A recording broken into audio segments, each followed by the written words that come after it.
La magia del teatro.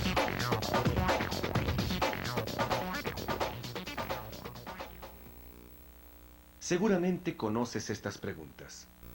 ¿Quién soy? ¿Dónde estoy? ¿A qué vine? Desde cientos de miles de años en el pasado, existen las mismas preguntas.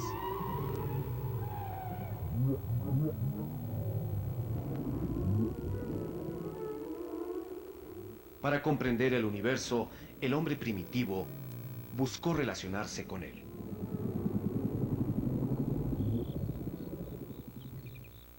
A través de la danza y la mímica, nuestros antepasados hablaron con los astros, con los animales, con el mar y las montañas, con los muertos y con la vida.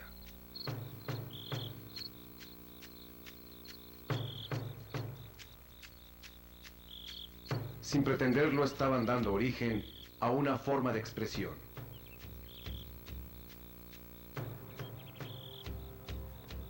Un mundo fascinante donde la imaginación humana ha trascendido el tiempo y el espacio. Un escenario donde nos hemos comprendido y cuestionado. Que desencadena emociones profundas. Cambia las sociedades y ordena el universo. Despierta la conciencia.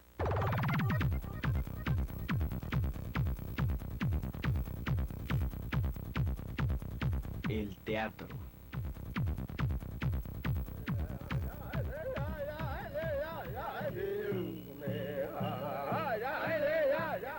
El hombre primitivo se cubría con pieles y cabezas de animales, no solo por protegerse, también imitaba a la naturaleza para poder manipularla. Esas imitaciones poco a poco cobraron un sentido sagrado.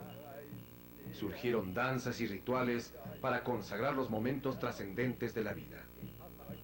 El nacimiento, la muerte, el fin de una batalla. Representar era inevitable. El hombre inventó a los dioses y el universo adquirió una nueva lógica.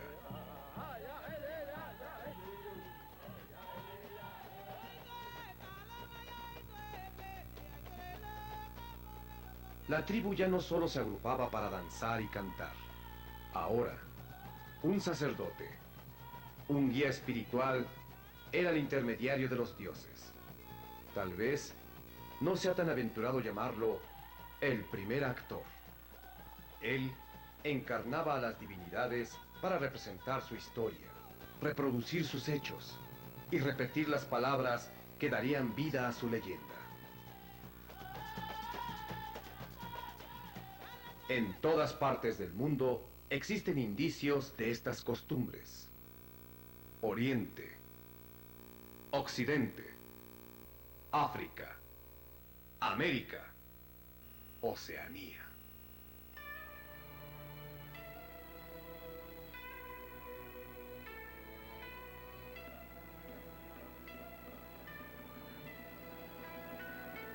Una vieja leyenda japonesa nos narra una representación teatral de los dioses, aunque era reproducida por los mortales para hacer salir al sol durante los eclipses. La bellísima diosa del sol, quejosa de una traición, se escondió por despecho en una cueva muy profunda. Se extinguió entonces la luz en el cielo y en la tierra. Los astros, preocupados, decidieron crear un atractivo espectáculo fuera de la gruta. La diosa del sol escuchaba los ritmos y los cantos. Atraída por el espectáculo, decidió salir. Y así, la luz fue devuelta al mundo.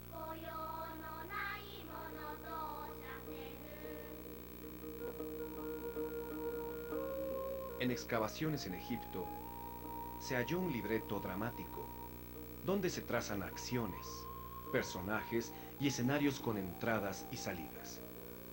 es el primer vestigio de un teatro más desarrollado. De Egipto, el teatro pasó a Grecia.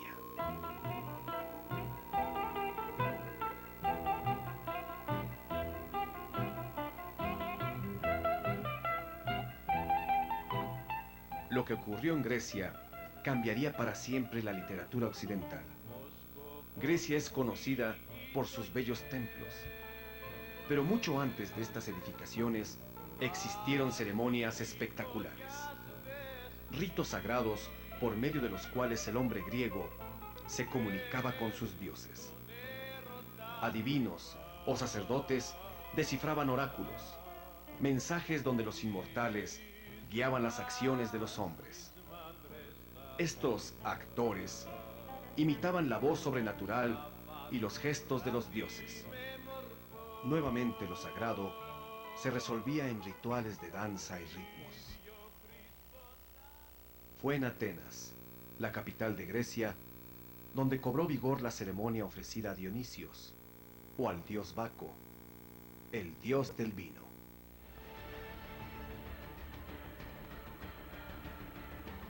Los sátiros formaban una especie de corte alrededor del dios. Eran representados con coronas de laurel, vestidos con pieles de animales, y llevaban antorchas encendidas.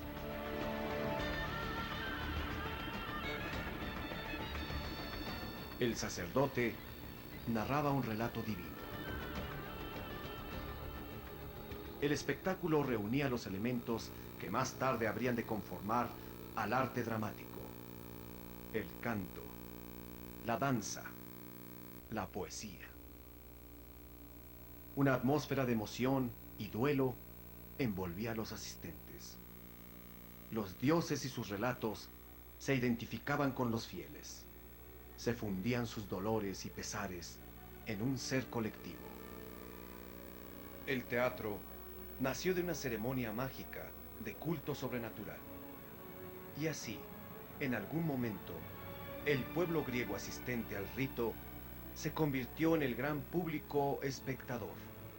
El teatro, lleno de misticismo, se transformó también en una festividad popular. Los griegos, admirados por su poder sugestivo, se dedicarían a embellecerlo y a exaltarlo. Aquí inicia el auge del teatro griego, una manifestación que alcanzaría su plenitud, dando origen a numerosos estilos y géneros. Un prodigio que influenciaría notablemente la cultura, las artes y la ciencia del mundo entero.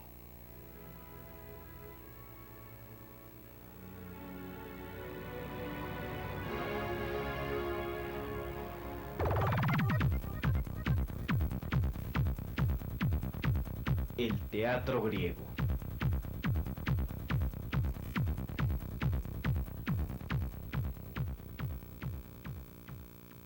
Cientos, miles de personas de las proximidades de Atenas arribaban a la ciudad exaltados por un júbilo religioso durante las fiestas en honor al dios Dionisios.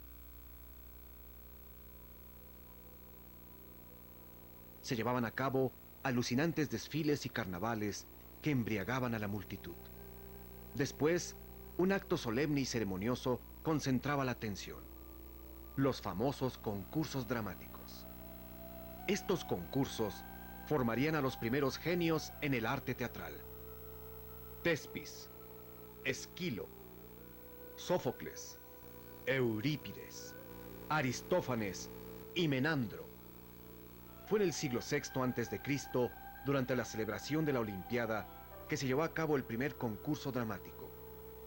La multitud se reunía durante 3 días de representación, del alba al amanecer. Ahí comían, bebían y dormían, contemplaban y vivían el espectáculo.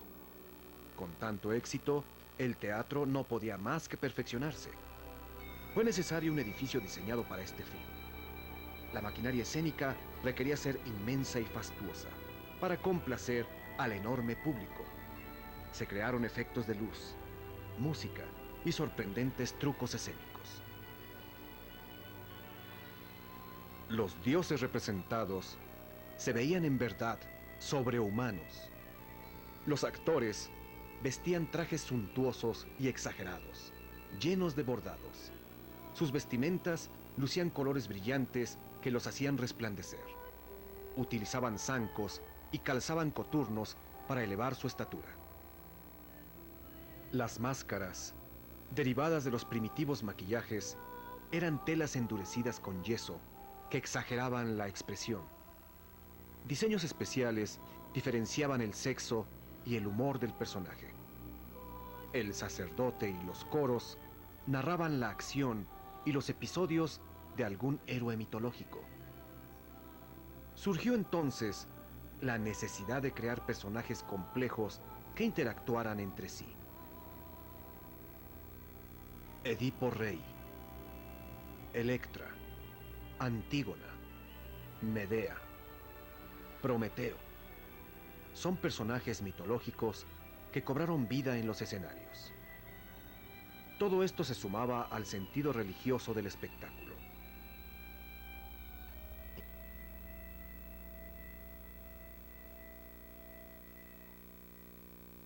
El público se salía de sí mismo hasta comulgar en una emoción única de horror y compasión.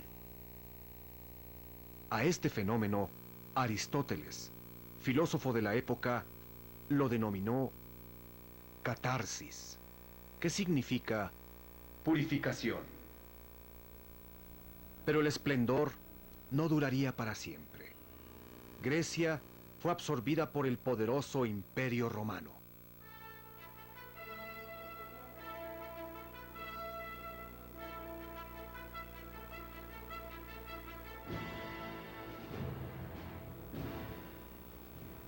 El teatro griego se diluyó en una lenta descomposición.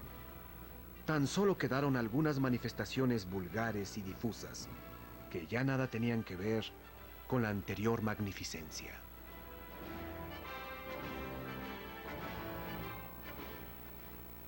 Charlatanes, adivinos, exhibicionistas, prestidigitadores, maquinaria sensacionalista y espectáculos venidos de otras regiones se mezclaron en un torbellino de ideas estériles y estilos sin unidad y sentido.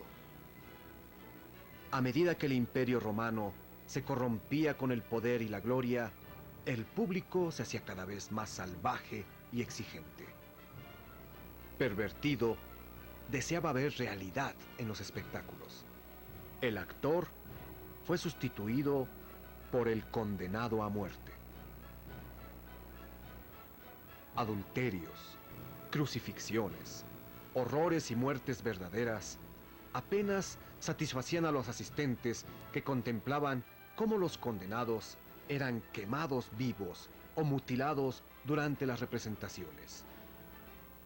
El esplendor del teatro y sus poetas tardarían mucho tiempo en restaurarse.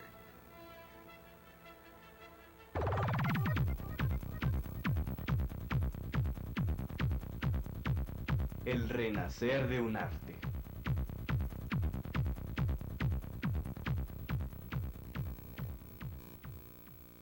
Finalmente, el Imperio Romano se debilitó. Las invasiones bárbaras, la corrupción, el olvido lo derrumbaron.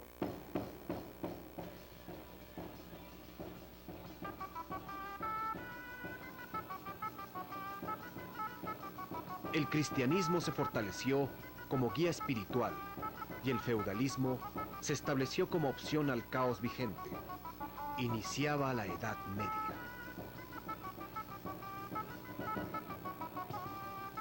El teatro halló refugio en los castillos de los nobles, como entretenimiento durante los festines.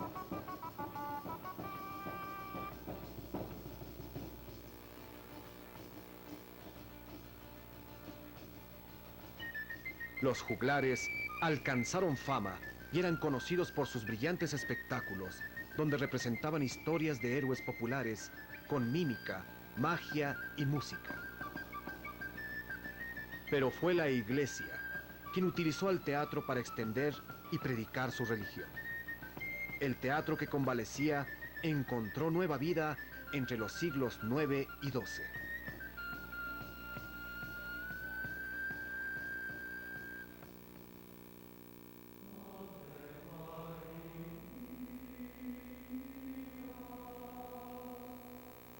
Cientos de personajes eran interpretados por sacerdotes y por jóvenes clérigos en las representaciones realizadas durante la liturgia.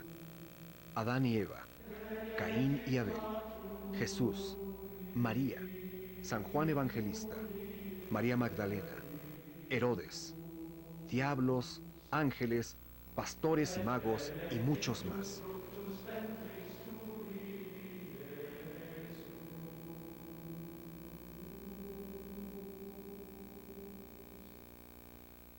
Vestuarios, trucos, maquillajes, música, iluminación escenificaban la historia universal según la Iglesia desde la creación al juicio final. La Iglesia se convirtió en un inmenso y espectacular escenario. La música evolucionó a la par del teatro. Una melodía especial fue complementada con un acompañamiento instrumental y se introdujo la armonía.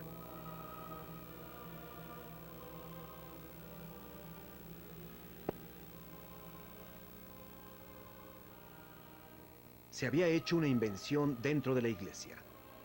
Un gran cielo estrellado, y en lo alto estaba pintado Dios Padre, en medio de una muchedumbre de serafines. De la cúpula de la iglesia bajaba una gran esfera que se abría. Adentro había un ángel, cantando maravillosamente, subiendo y bajando varias veces. Pronto surgieron repertorios y textos dramáticos escritos ya no en latín, sino en lenguas locales, en aquel entonces en italiano, francés o alemán. El pueblo, al igual que la iglesia, se apoderó del drama para narrar sus propias historias. El teatro resurgía. La palabra, el sonido, el movimiento y el colorido se unieron para el gozo del hombre y mayor gloria de Dios. Pero no por mucho tiempo. Un espíritu individualista, alejado de ataduras religiosas, comenzaba a inquietarse. El poder de la iglesia ya no sería el mismo.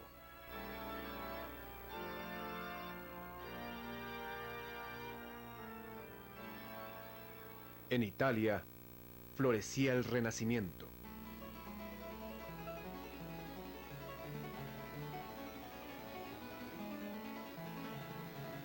Durante el Renacimiento se descubrieron y exploraron nuevos continentes.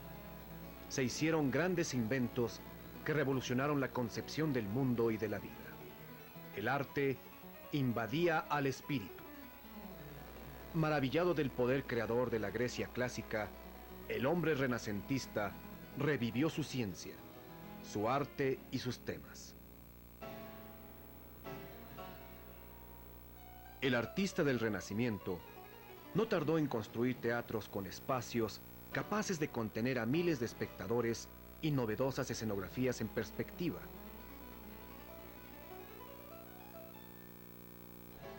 Artistas e intelectuales estudiaron al teatro griego y lo resucitaron en sus escenarios. Pero no tendría mucho éxito. El público se reducía a la nobleza exquisita. El aristócrata renacentista, en principio, buscaba complacer sus sentidos. Muy pronto, la música y pomposos escenarios reanimaron el interés desfalleciente. Nacían la ópera y el melodrama.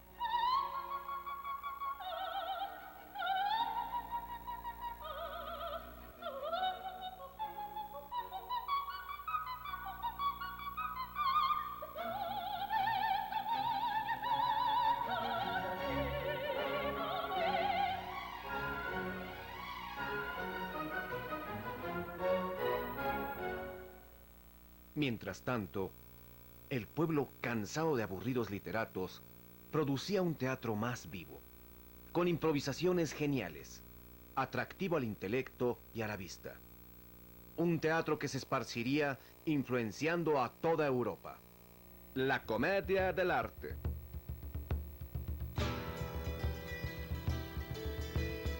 Eran actores cultos y profesionales, técnicamente preparados para la improvisación, la mímica, la voz, la acrobacia y la coreografía. Un repertorio de personajes siempre repetidos, aunque puestos en diferentes y embrolladas situaciones. Sus máscaras originales hacían a los personajes identificables y encantadores para cualquier público. La comedia dell'arte le dio un vuelco irresistible y extraordinario al teatro.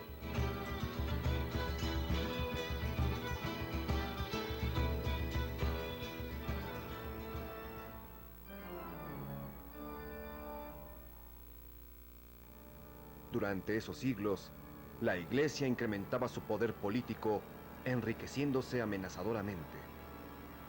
Los feudos y las recién formadas naciones vivían sometidas a su influencia. El movimiento de reforma en Alemania era representado por Martín Lutero, quien reaccionó en contra de esta iglesia instituida. Pero esta reforma, temerosa del poder sugestivo de las imágenes y del teatro, prohibiría las escenificaciones y condenaría a sus actores.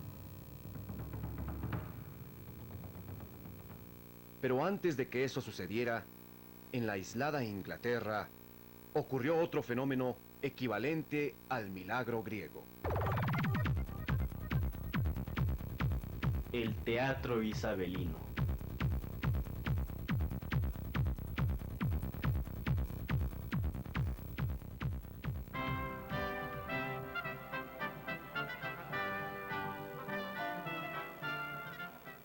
El teatro, durante el poderío de la reina Isabel, sustituía a los periódicos y libros ante un pueblo que era mayormente analfabeta.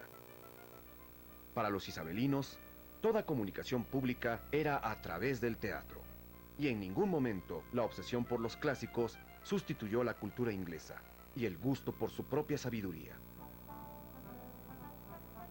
La reina Isabel fue adorada por su pueblo, y ésta no tuvo más que un amor: su reino.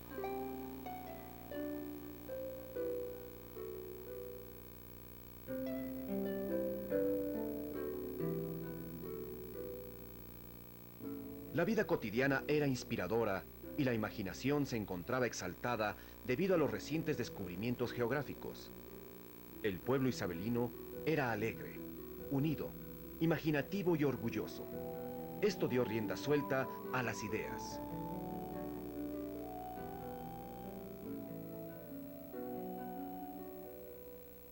Su espíritu creador y la necesidad de compartir los hizo representar donde podían. Salas de palacios, alcaldías, mercados, corrales. En 1576 se construyó el primer teatro. Después se multiplicaron. El público aumentaba. La Rosa y el Globo fueron los teatros más populares. Este último acogió al autor de las más famosas obras, quien tal vez sea el mayor escritor de todos los tiempos: William Shakespeare. Sonaron las trompetas que anunciaban el inicio del espectáculo. Una tapicería dividía el estrado. Al fondo, las puertas se abrieron para dar vista a la tumba de Julieta. Arriba era el balcón por el cual Romeo descendía. Los teatros estaban siempre llenos. Personas de todas las clases sociales convivían por igual. Estaba el jugador, el capitán, el caballero, el lacayo, la burguesa, la meretriz. Todos estábamos ahí, sin distinciones. Aquello era una gloria.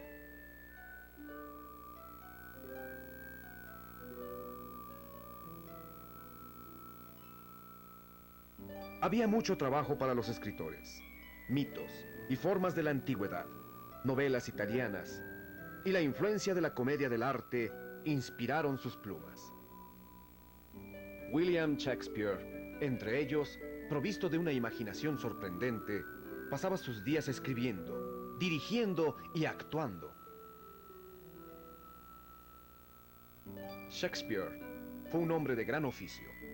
Aportó al teatro y a la literatura universal personajes profundos e individuales, provistos de cuerpo y alma, así como tramas inigualables.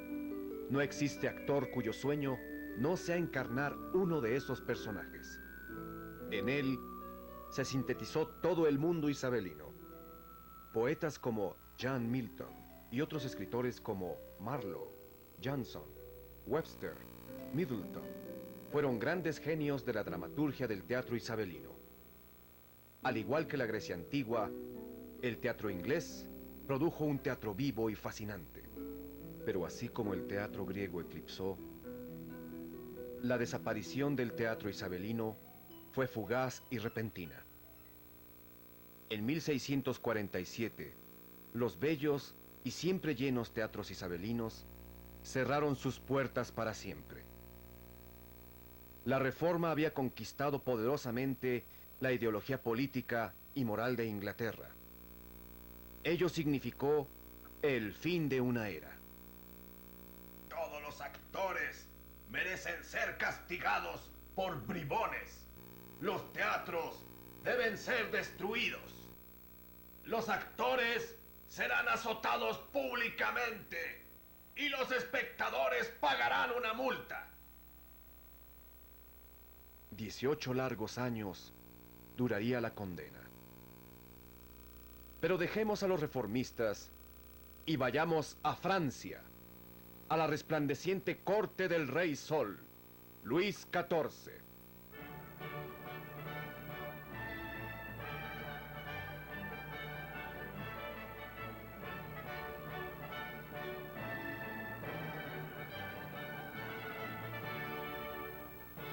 Los pasillos del soberbio Palacio de Versalles fueron recorridos por cientos de nobles, clérigos y burgueses que se sentían atraídos por el poder, la política y el lujo.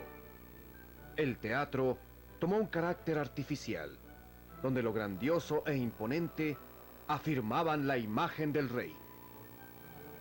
Pero pese a lo ostentoso, sobrevivió como un arte sensible, gracias a genios como Corneille y Racine. Fue Molière quien encontró en la hipocresía de la época una inagotable fuente de inspiración para sus comedias. No sé cómo Su Majestad se deja influenciar por ese tal Molière. Se burla de él en su cara. ¿Qué digo de él? De todos nosotros. Deberían quemarle el teatro a ese sinvergüenza. Y para mala fortuna del gran Molière, su teatro fue efectivamente incendiado.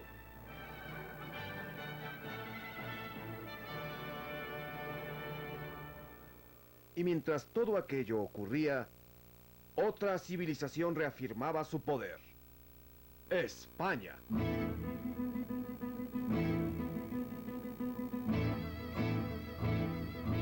España en ese tiempo estaba enfocada a dos grandes acontecimientos históricos: el descubrimiento de América y su reciente liberación del Imperio musulmán, lo que generó una múltiple mezcla cultural. Sin embargo, sus raíces profundamente católicas unificaron el país y rechazaron al Islam, al judaísmo y a la reforma protestante en contra de la Iglesia.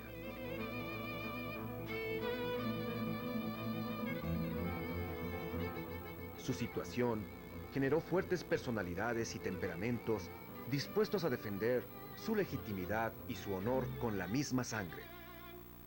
El teatro, por lo tanto, produjo enormes voces que habrían de resonar hasta nuestros días.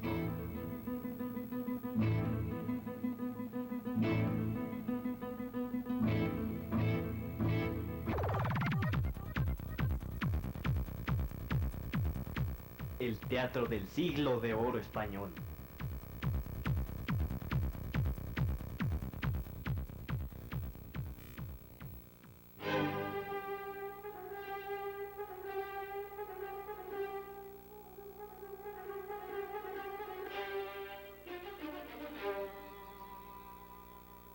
Un país aventurero y dispuesto a derramar la sangre en defensa de su religión y honor, no podía menos que engendrar ideas innovadoras y apasionadas.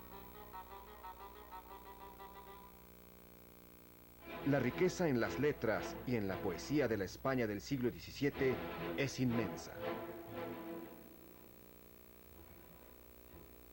Este siglo de oro generó millares de obras de aventuras y amores, historias religiosas, historias caballerescas, devotas, extravagantes y sublimes.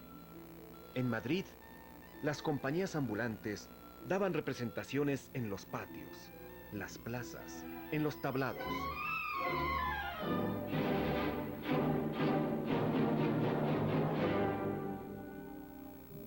Pero fueron los corrales madrileños los espacios mejor adaptados para las representaciones de la época.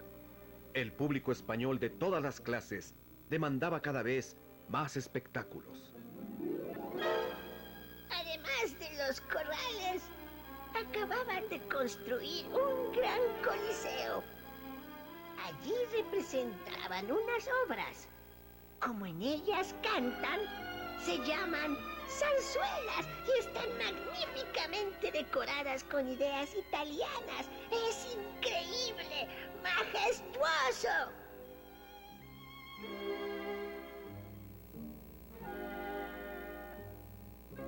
Como aves precursoras. Los personajes y dramas se identificaban plenamente con el deseo del público. Proyectaban sus preocupaciones, sus sueños y reflexiones. Las violeteras.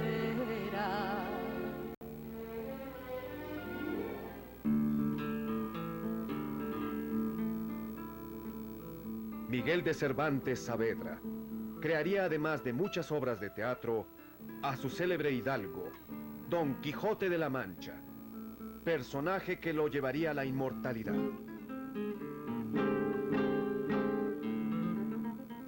Lope de Vega, sacerdote, filósofo, matemático, soldado y seductor, es sin duda el dramaturgo más fecundo de la historia. Escribió cerca de 1800 obras teatrales. Tirso de Molina fue creador de heroicas y vivaces fantasías teatrales, entre ellas El burlador de Sevilla y su gran personaje, Don Juan, que sería conocido por todo el mundo hasta nuestros días. Otros autores que representan esta etapa son Luis de Góngora, Francisco de Quevedo, Francisco de Rojas y Zorrilla, Agustín Montero y el mexicano Juan Ruiz de Alarcón. Sin embargo, fue Pedro Calderón de la Barca a quien la historia tomaría como máximo representante. Calderón fue un hombre sensible e inteligente. Convertido en un clásico de su época, sus dramas alcanzaron un significado universal. ¿Qué es la vida? Un frenesí. ¿Qué es la vida? Una ilusión, una sombra, una ficción, y el mayor bien es pequeño, que toda la vida es sueño, y los sueños son. A la altura de los dramaturgos del teatro griego y de Shakespeare, Calderón representa la cumbre de las artes escénicas en un periodo irrepetible. Sin embargo, el mismo siglo que traería tanto esplendor, pronto llegaría a su fin.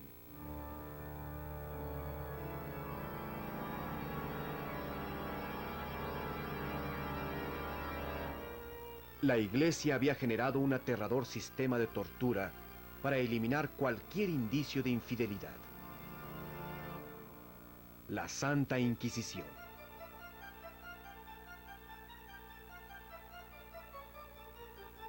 Lentamente, la cohesión interior se fragmentó y el poder comercial y naval de España fue bloqueado por otras potencias. el orden internacional hizo declinar el dominio de lo que fue la nación más poderosa del mundo. El siglo de oro español legaría un teatro universal que habría de influir y de inspirar nuevos movimientos.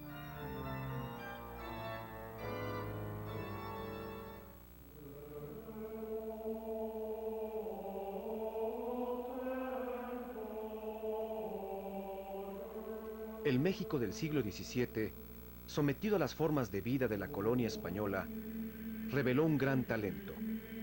Inspirada en el espíritu de su época y en una tierra mestiza y distante de la civilización oficial, Sor Juana Inés de la Cruz, Juana de Asbaje, se convertiría en una de las principales poetisas de todos los tiempos. El teatro en México cobraba vida. A finales del siglo XVII, el mundo cambiaba. Un espíritu nuevo se imponía. Y como hemos visto, el teatro es y ha sido reflejo del ánimo y expresión del hombre. Si el hombre cambia, el teatro también cambia. El impulso del teatro hasta el siglo XX.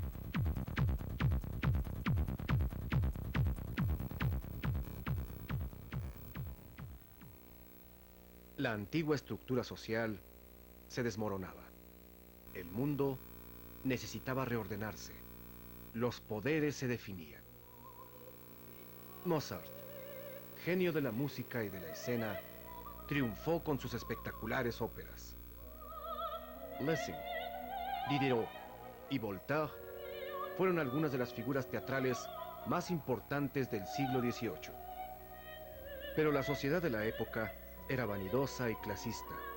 El teatro y las artes poco a poco se fueron rodeando de una sociedad sofisticada y glamorosa.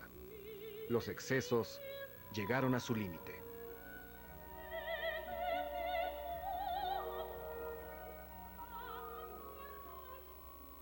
Contrariamente, los nuevos artistas buscaron reconciliarse con la mística y la naturaleza.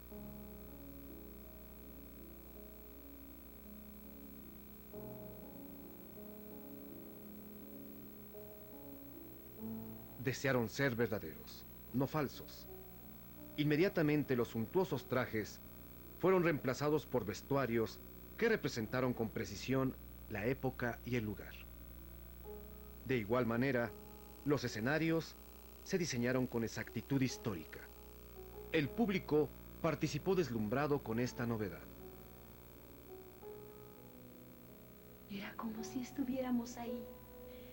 Parecía que nos transportábamos a otra época.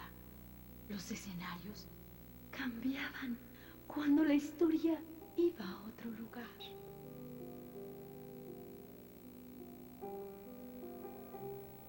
En el siglo XIX, la expresión del romanticismo exageró y fue más allá de lo verdadero. La juventud frustrada por tantas promesas de gloria y esperanza acumuladas desde el Renacimiento, necesitó un lugar donde despejar su exaltación. El pueblo reprimido y cansado de las revueltas sociales también necesitó desahogarse. El teatro y la literatura se convirtieron en el alivio social de la comunidad.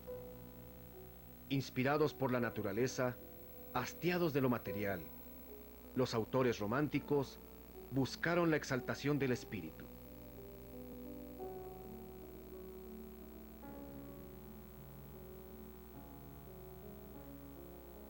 Goethe escribió su famoso Fausto y otros escritores se dedicaron a desgarrar las emociones del público.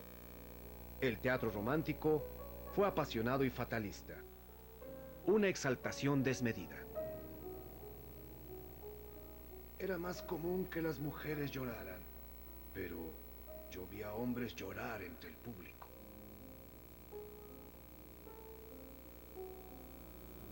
El teatro del siglo XIX fue un sitio de comunicación emocional para los corazones sensibles de la época, donde miles de pañuelos se humedecieron. El paso que el romanticismo dio llevó las cosas aún más lejos. El teatro, así como el hombre, comenzó a verse hacia adentro.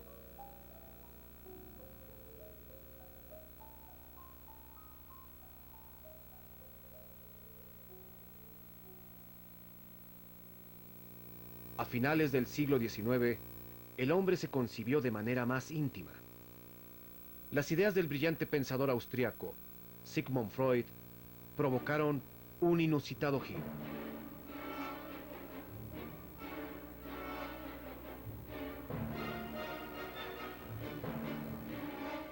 La psicología basada en el estudio del hombre a través de sus vivencias e inconsciente transformó el pensamiento universal.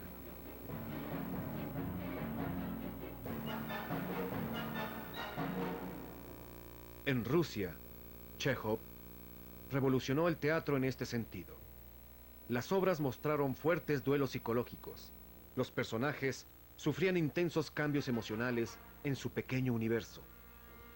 El público se identificó íntimamente con los personajes. Las emociones eran complejas y profundas.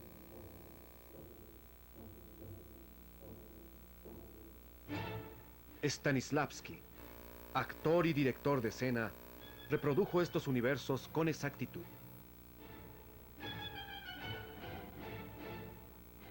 El estilo actoral era natural en esta época, sin exageraciones.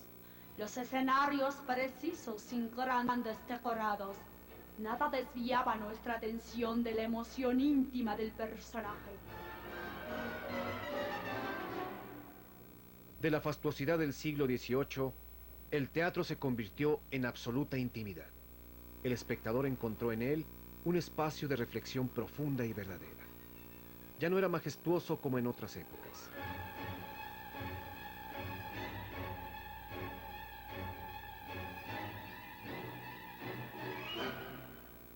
No obstante, a principios del siglo XX, los cambios sociales se sucedían veloces.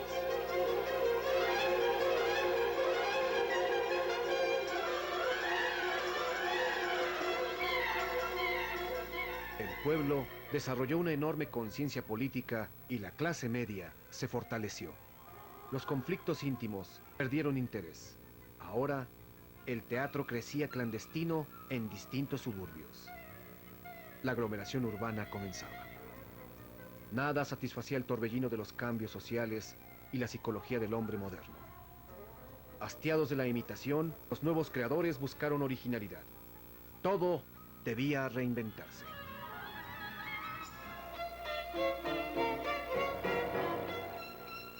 Destruir para construir fue el lema de varios. El simbolismo y otras vanguardias cobraron gran fuerza. Artistas plásticos, poetas, dramaturgos y directores experimentaron con nuevas formas de expresión. Por otra parte, el nuevo hombre, el de la clase media, vivía una fuerte crisis social. El teatro y las artes se convirtieron en un medio de lucha. En Rusia, el sistema era indiferente a la extrema pobreza de las mayorías. A través del teatro los artistas se manifestaron. En toda Europa el teatro reveló las injusticias. La Primera Guerra Mundial estalló en 1914. El teatro de Bertolt Brecht en Alemania criticó con su agudo realismo al sistema ambicioso y opresor que desvirtuó los valores humanos. La industria que se desarrolló a partir de la guerra consumió al trabajador con sus largas jornadas y su trabajo mecanizado. El teatro se resistió a esta vorágine. Los escenarios se transformaron para hacer que el público participara. Durante este periodo, el teatro desarrolló como nunca nuevas y bellas formas. Se nutrió del pasado y de otras culturas. Recuperó su autenticidad y su fuerza.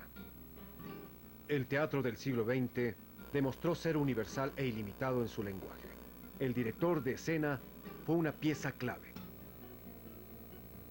Fue sorprendente. El escenario no era parecido a ninguno. Nosotros formábamos parte de él. Los actores mantenían una energía que se transmitía a todo el público.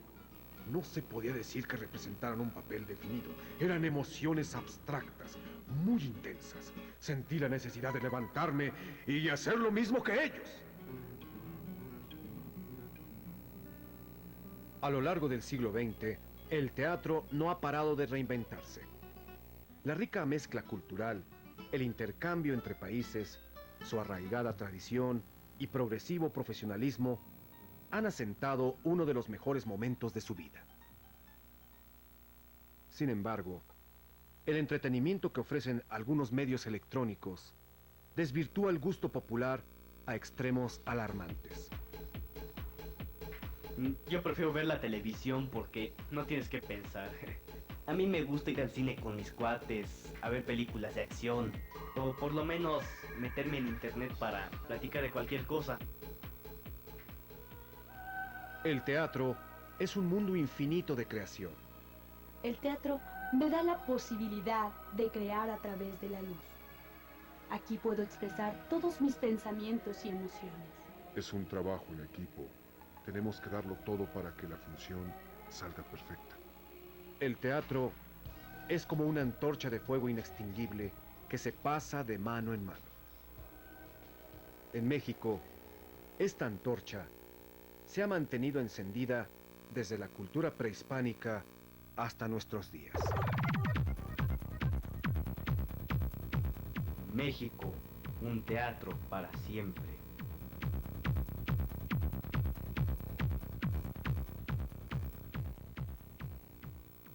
Como en todas las culturas, el teatro del México prehispánico se inició como un ritual ofrecido a sus dioses. Montañas, cuevas, hondonadas, bosques, llanos, caminos, ríos, lagunas y cenotes eran sitios sagrados para los antiguos mexicanos. Ahí, los hombres danzaron y ofrecieron sacrificios para calmar y honrar a las poderosas fuerzas naturales. Más adelante, al extender sus creencias y formar grandes comunidades, el hombre prehispánico construyó sus propios templos y patios. Los sacerdotes, intermediarios entre los dioses y el hombre, escenificaron sus mitos a través de ritos mágicos.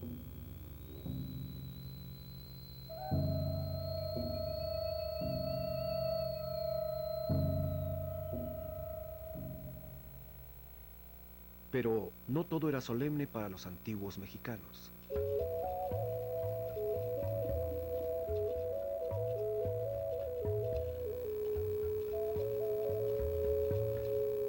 En los patios de los palacios se hicieron grandes festejos con bailes y banquetes.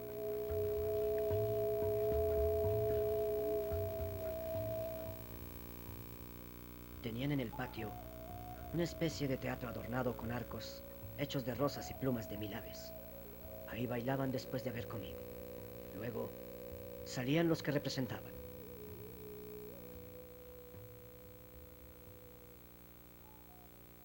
La conquista del hombre blanco transformó la civilización precolombina.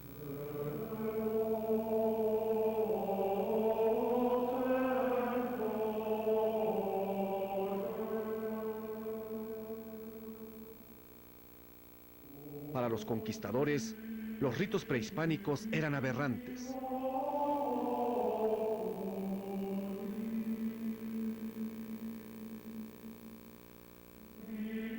Misioneros españoles encargados de evangelizar se valieron del teatro para incorporar a los grupos indígenas a la Iglesia Católica.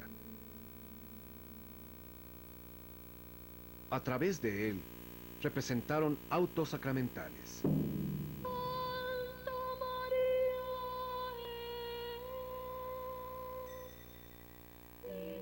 Algunos frailes compusieron sus propias versiones y las tradujeron al náhuatl.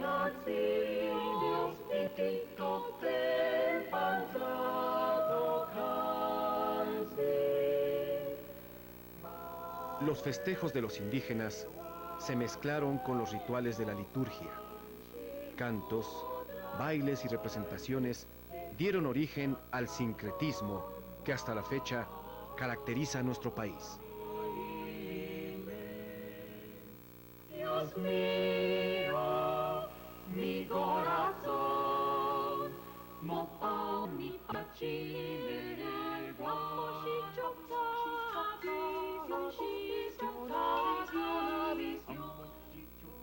Las misas eran hermosas, los indios cantaban a coro.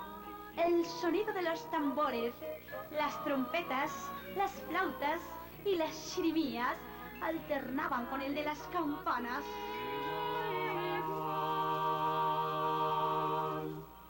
Danzas como el famoso baile de los viejitos o simulacros de batallas como moros y cristianos son piezas representativas de la mezcla sincrética de dos culturas.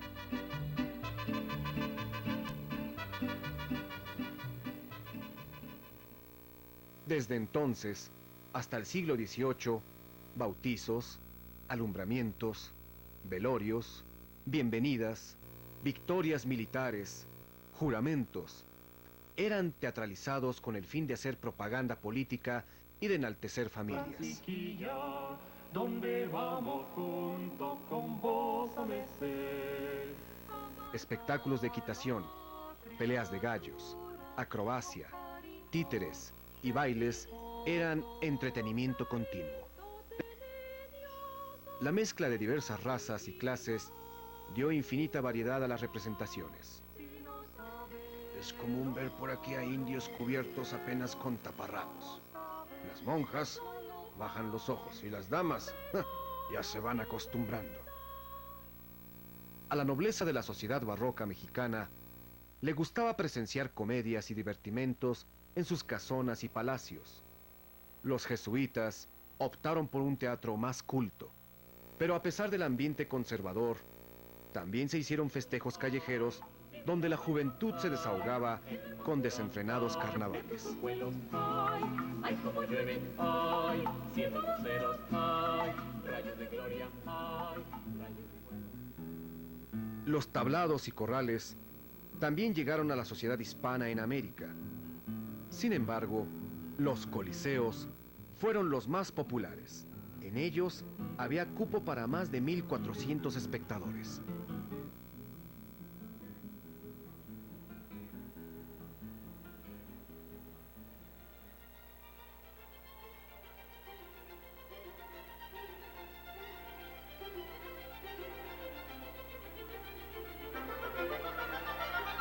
Para finales del siglo XIX, el teatro se había convertido en una necesidad social.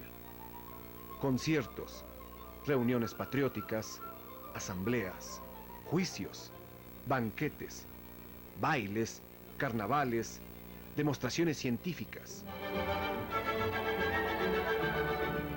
Cientos de hermosos teatros se construyeron a lo largo y ancho del país. Ellos fueron testigos de nuestra historia. El teatro se convirtió en el espacio más importante de la comunidad. Pero esto no duraría mucho tiempo.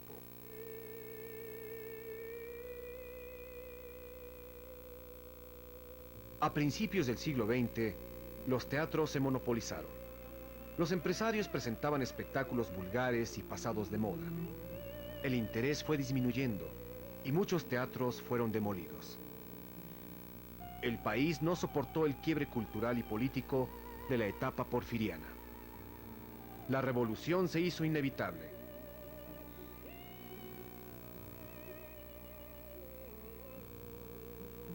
La vida política absorbió la energía de todo el pueblo mexicano.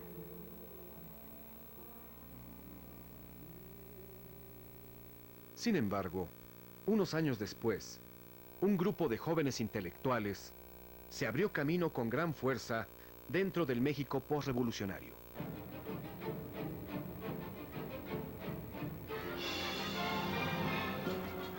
Un espíritu nacionalista, consciente de los cambios sociales e influenciado por la vanguardia europea, se apoderó del arte para fortificar nuestra identidad. Nombres como Salvador Novo, Javier Villaurrutia y Julio Jiménez Rueda, entre otros, iniciaron la renovación del universo teatral mexicano. Pronto, pintores, poetas, actores, bailarines, arquitectos y directores apostaron al arte teatral.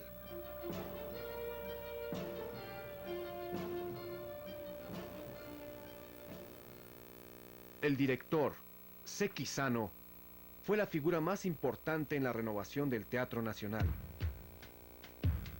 Seki Sano fundó la primera escuela de arte escénico dedicada a estimular la técnica actoral y la práctica escénica de las nuevas tendencias.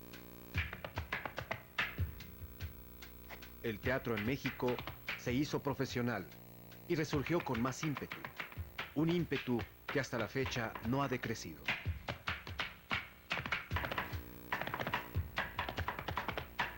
Hoy, el teatro mexicano es internacionalmente reconocido. Teóricos, directores, actores, iluminadores, escenógrafos y dramaturgos mexicanos exponen su arte en el gran escenario del mundo.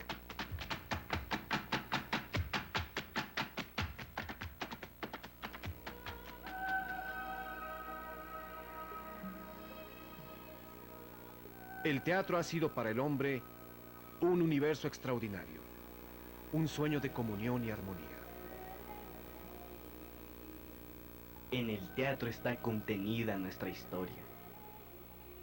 El teatro es un infinito juego donde se manifiesta nuestro espíritu. Te invitamos a descubrir su magia.